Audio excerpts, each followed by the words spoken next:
On a quiet August night in 1977, peace settled over the Hodgson family home in Enfield, North London. But this tranquility was quickly shattered by an unfamiliar terror. Strange sounds and loud knocking started coming from the upstairs floor, and within days, they escalated into a supernatural phenomenon that shook the house and terrified its occupants. This was the beginning of what would later be known as the Enfield Poltergeist, one of the most famous paranormal cases in modern history. Was this activity just an elaborate hoax, or were dark forces at play, toying with the fate of an entire family? The Hodgson family consisted of the single mother Peggy and her 4 children, Margaret, 13, Janet, 11, Johnny, 10, and Billy, 7. The strange activity began with knocking sounds on the walls, but it quickly escalated to include furniture moving on its own, beds shaking, and even toys and books flying through the air. The accounts were heavily focused on the middle daughter, Janet Hodgson, who seemed to be the epicenter of these events. According to witnesses and the family's testimonies, Janet appeared to be possessed by a malevolent entity. She spoke in a deep, raspy voice, unlike her own, claiming to be the spirit of an old man named Bill Wilkins, who insisted that the house belonged to him. In one of the famous audio recordings, you can hear Janet speaking in this chilling voice, confirming, "I died in that armchair in the downstairs corner." These teenage sisters believe they're haunted by a poltergeist. I was going to ask the same question as I asked earlier. How many voices are there? 600.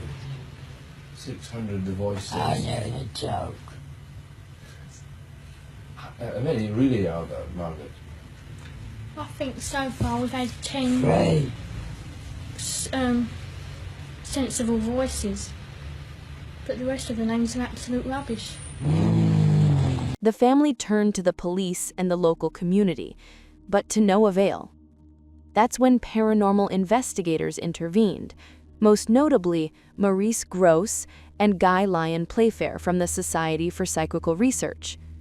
Grosse and Playfair spent months in the house, documenting the events with photographic cameras and audio recorders. One of the most famous photos shows Janet appearing to rise above her bed in a scene that looks like she is floating in the air. Other photos show furniture moving strangely. The audio recordings provide an auditory proof of Bill Wilkins, as his deep voice can be heard describing how he died in the house. This evidence sparked widespread debate. Some considered it definitive proof of paranormal activity, while others saw them as fake photos and recordings that could be manipulated.